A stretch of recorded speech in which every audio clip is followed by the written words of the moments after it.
What's going on, everybody? Welcome back to the vlog, and today is an FD day, a very early morning, and this was completely off the hip and random, but today we're actually going to go get the car dynoed. I was hit up by the boys at RX-7 Racing just a day ago saying, hey, can you come up a Thursday afternoon for a dyno day? So luckily enough, I have the day off, and we are going to get the FD, get it on a U-Haul trailer, and get it up to RX-7 Racing around noonish to get it dynoed. So let's go ahead, get the morning started, get the FD loaded up, and make the drive. The FD is all loaded up. Of course, we had to back it onto the trailer because it's right-hand drive, and this comes down so you can open the door. If I pulled it on forward, the other side doesn't come down, and I would have been stuck inside the car. So she's loaded, ready to go. Next stop, RX-7 Racing.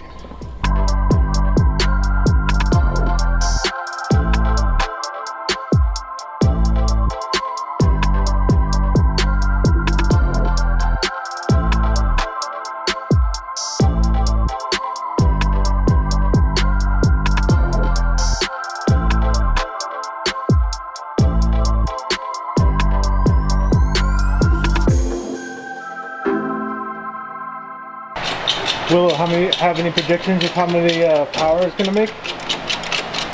With the good old horsies? I say you're probably going to make like 275. Yeah, I was kind of thinking to the wheels? Yeah, I was kind of thinking around there. Like, I'd be super surprised if I get like 290, 300, somewhere around there. But I don't think so.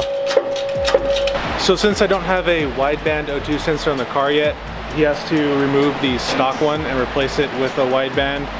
So for the data logging for tuning, so Nelson, who's tuning the car, can see what the AFRs are at and set things accordingly. So that's what Chris is currently doing. And then hopefully pretty soon we can get this party started.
So on the first pull that happened, the coupler on the hot side popped off right here at the intercooler.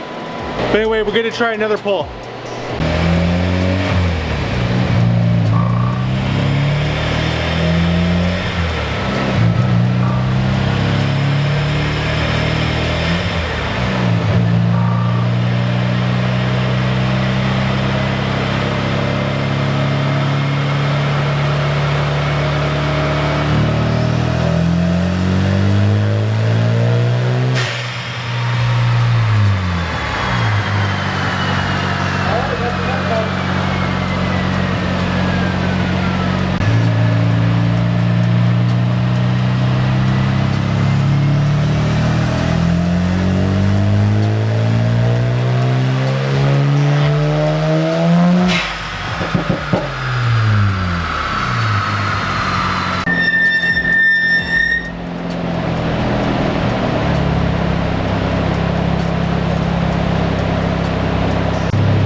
So that was pull number 3, and we're already in the 200s. We're only going up pretty much until the secondary turbo kicks in right now.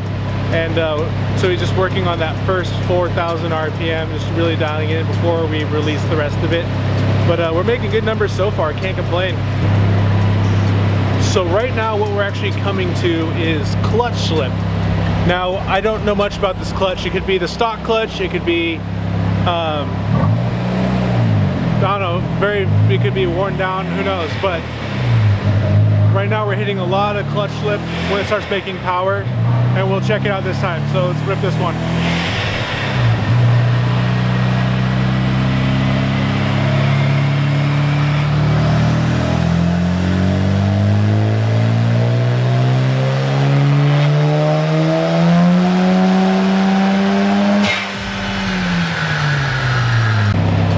So I'm not sure if you guys could hear that on that pull, but it started bouncing from the clutch.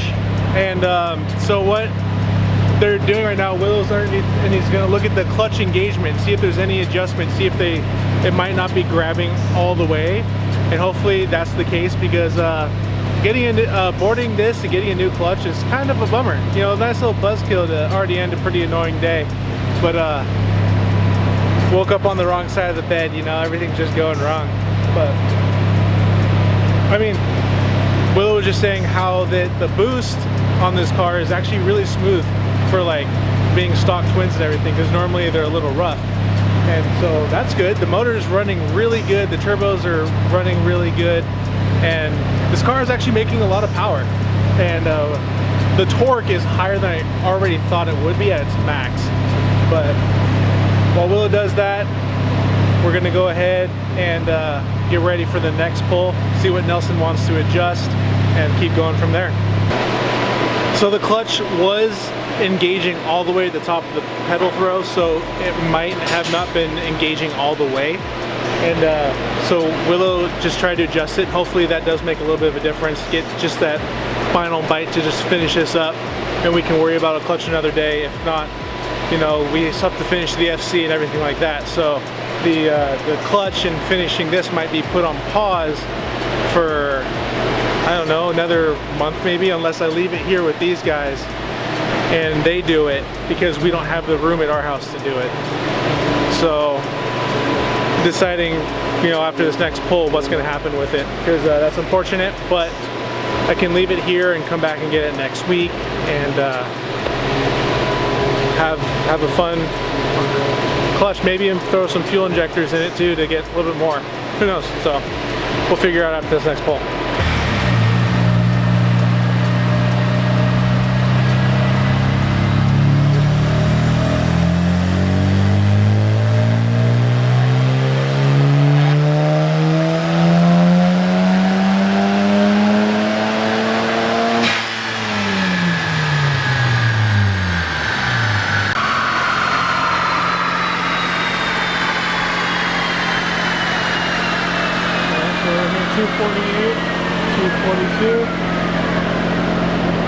Good.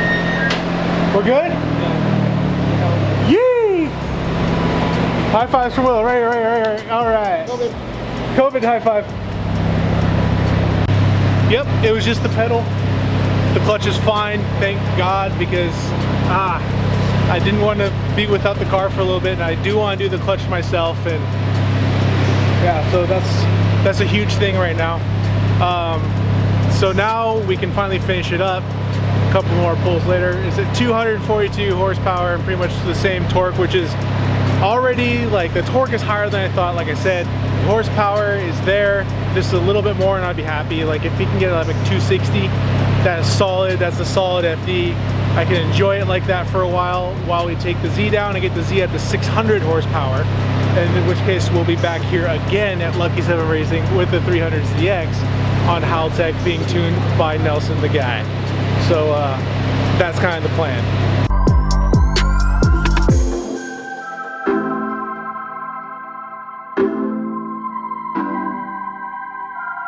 So we're pretty much coming to an end here at this dyno session. Turns out the clutch is good, which is great. They recommend I get an oil catch can, which is no problem. Probably also an AST. once again, those things are in the near future for this car. And we're pretty much at 250 wheel horsepower, 250 wheel torque, which is more than enough for a good time. And they're just buttoning everything up, and Nelson's going through the tune and just making sure everything is smooth. The boost is super smooth, the car sounds amazing. And as Willow cools down the intercooler for another pull, but we're almost done here. And they've only been at it for a little over 3 hours. So when the FC took like 8 or 9 hours. So yeah, I'm happy with that. So in case you guys were wondering, we are really close to Rob Dom's numbers. Look at that. He only has 1,000 more horsepower than mine. We're close. We're real close, boys.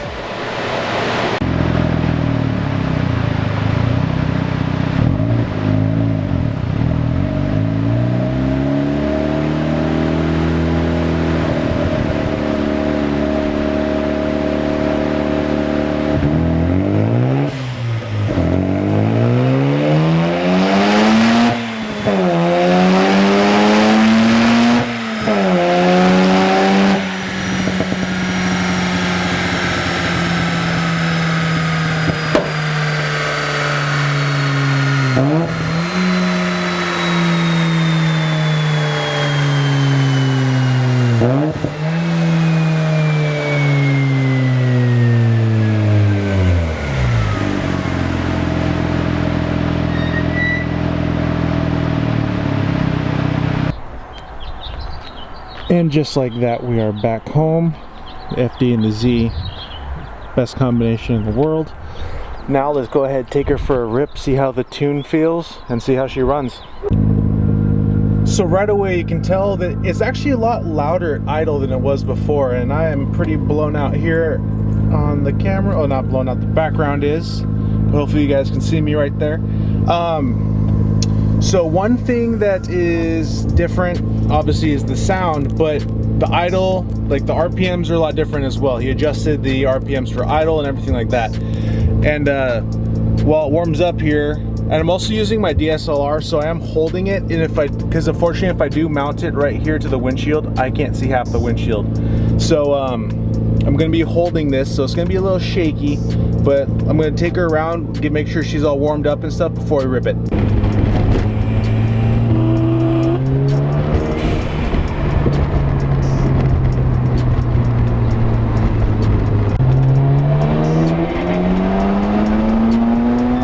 So as you guys can see, she's a ripper. She's not like super fast. She's not like the Z back there, but you know, she runs really well. She's really healthy, quicker than a lot of things on the road, and a good place to keep her for a little bit until we finish the Z or blow this one first, whatever happens first, but we'll see. Thank you guys so much for watching. If you have any questions, comments, or concerns, please post them in the comments down below. And like always, we'll see you in the next one. Peace.